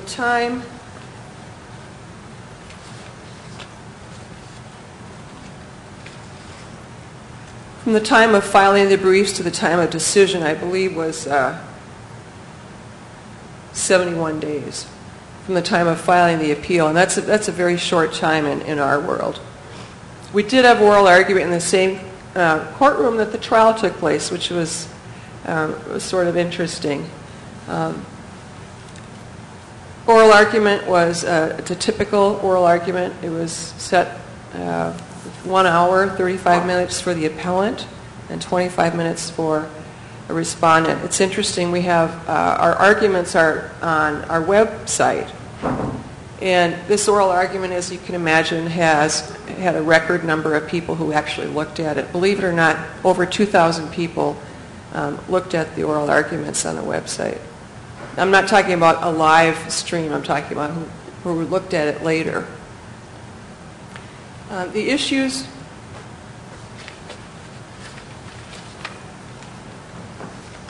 the opinion that we issued came 30 days later after oral argument, and for anyone who watches the court, that is a very fast turnaround for the court. It was a 32-page opinion. It was per curiam, meaning that the court decided it as a court. Oftentimes you have an authoring justice who signs the opinion. It was a unanimous decision, and it was an opinion that was written by everyone on the court, which is the only thing about this case that made it different in substance, in procedure from most of our other cases. Because of the speed with which we wanted to get our opinion done, we all worked on the editing process together. Our typical process is that one person authors, goes through internal editing of many drafts, and then circulates it to the other justices. And that takes more time because we each look at it in turn and make our edits. Here we were drafting and editing simultaneously. And so it was a very dynamic process, and I can only tell you that when we were done with that, we were happy to not see each other for about a week. It's very hard for the writers in the room to write something and have someone editing before the ink is barely dry.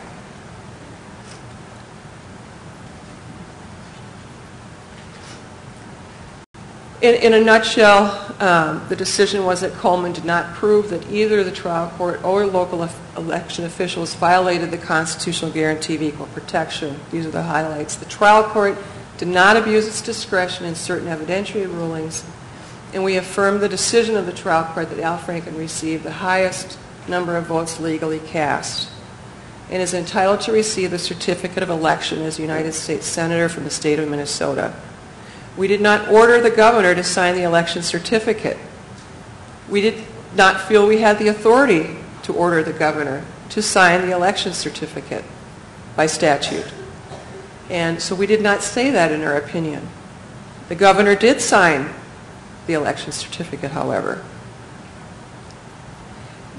I think as time goes on, I think the most, and this is my own editorial comment, I think the most important, significant legal significance of this case is that we were really the first court to interpret Bush v. Gore.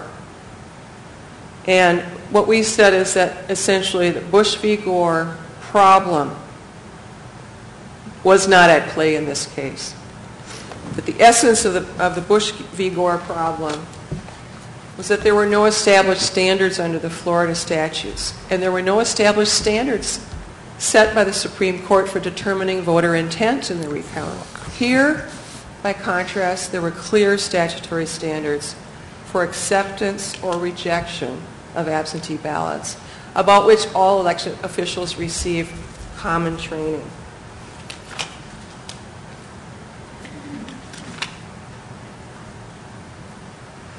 Further, Bush v. Gore was not a problem in this case, and I think this was an important distinction as well. We said, in Bush, the officials conducting the recount were reviewing the face of the ballot itself, creating opportunities for manipulation of the decision for political purposes. Here, the decision at issue was whether to accept or reject the absentee ballot return envelope before it was opened, meaning that the actual votes on the ballot contained in the envelope were not known to the election officials applying the standard. The public scrutiny of the case, as you can imagine, was intense. And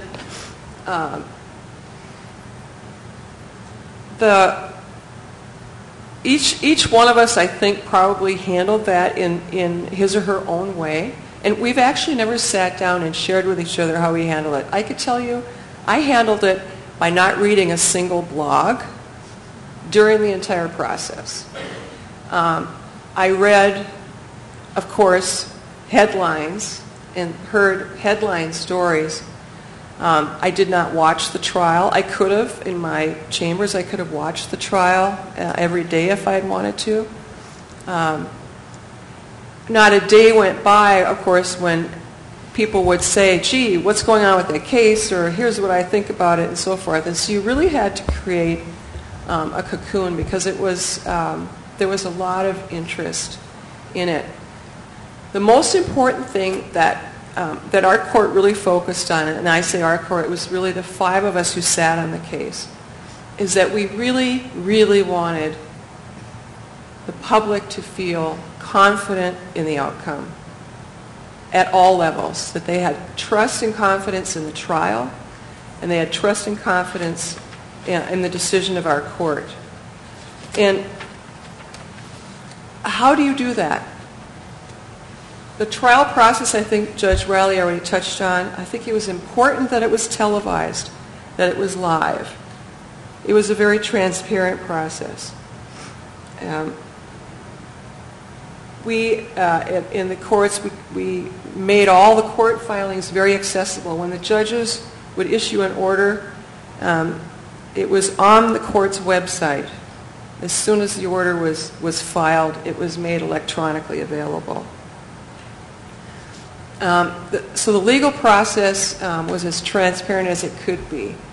In terms of writing the opinion, we always strive to say things in an understandable way.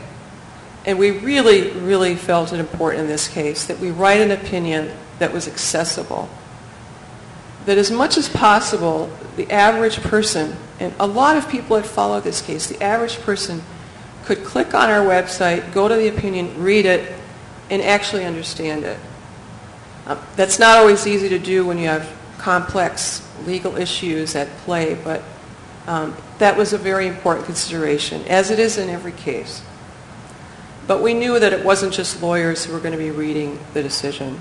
And the last part was that it be a timely decision, that we felt that the public confidence in our decision-making would be reinforced if we could make a decision as efficiently as we possibly could. So we did give it our best effort. This is the team.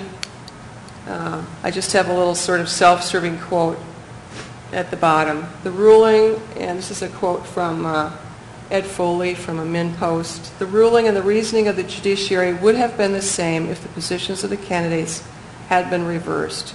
No one can ask more of a judiciary faced with this kind of case. In that sense, Minnesota has shown the nation how to resolve an election contest as fairly as is feasible. That concludes my remarks, and I think we're going to take some questions now if people have them. Yeah, we have just a couple here and only have time for a couple. The first question is, would voting online resolve some of the issues that were raised in the recount, particularly people who don't have computers can vote at computers set up at libraries or at polling stations? It's pretty hard to scribble online. I mean, from my part of it, you'd click a box and the computer would fill it in right. So I don't know what other problems there would be, but there would be fewer hieroglyphics. But some of us are more technically challenged than you are. I'll just address that a little bit. There's certainly, voting online certainly opens up a whole host of other issues like security, verification.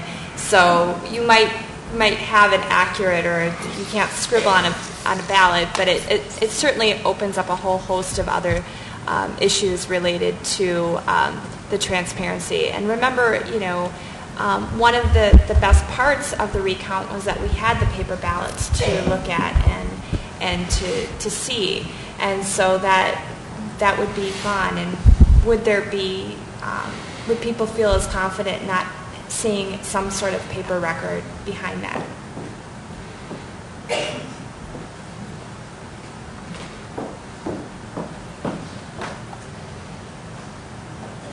Here's another question for everybody. Do you have any other suggestions for ways that the election laws could be improved in light of the election recount and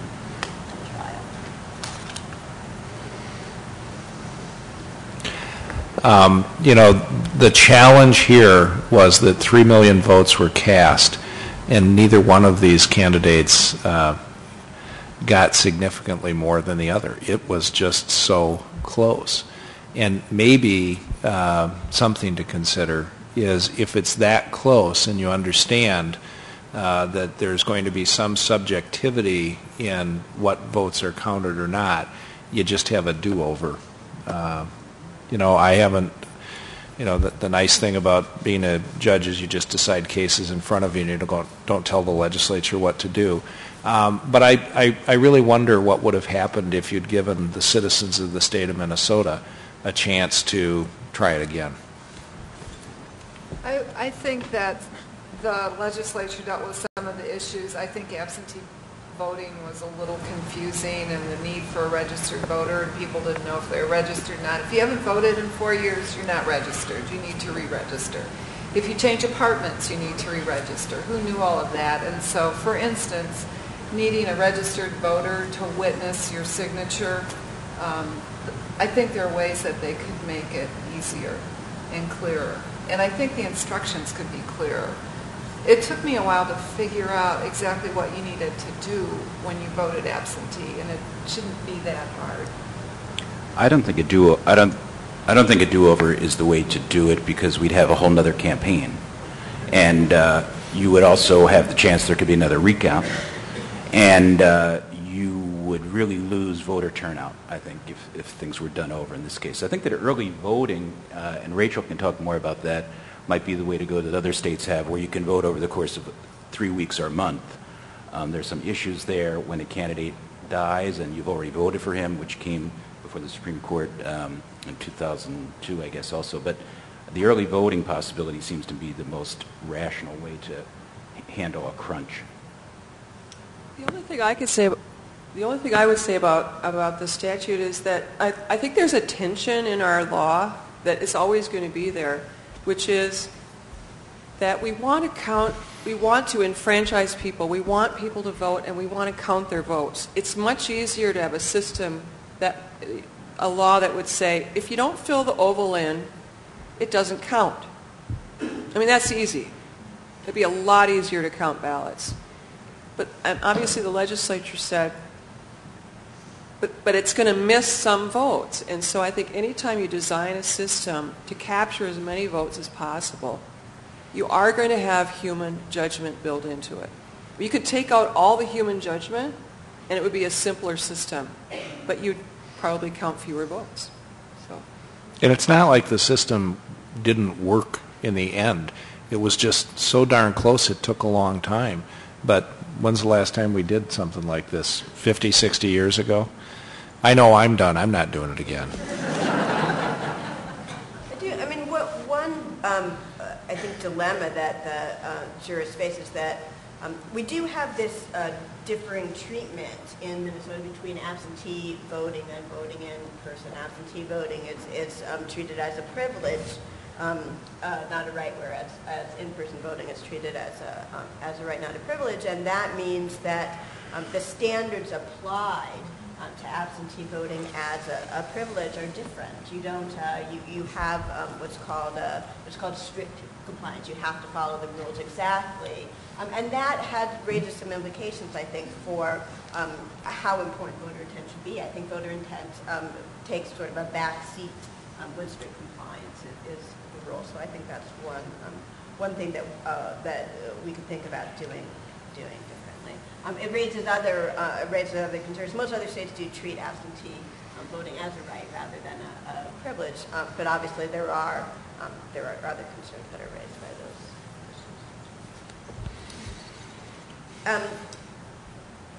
This is a question probably that goes to Justice Meyer, which is why did the court give campaigns veto power over election officials to count wrongly rejected absentee ballots? I mean, this was the controversial decision. I think that the explanation for why we did it is in our opinion.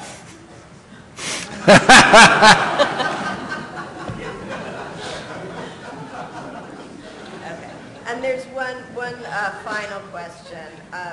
Judge Reilly, and this is from the UpTake. Would you allow cameras now in other situations?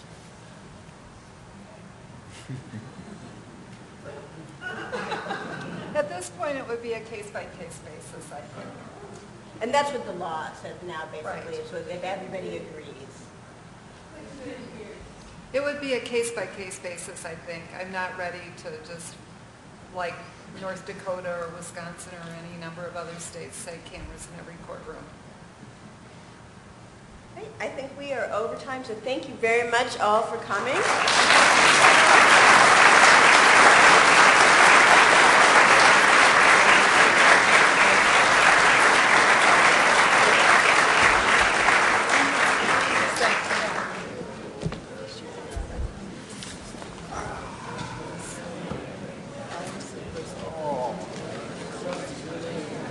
Yes. Thanks, Reilly. Good luck.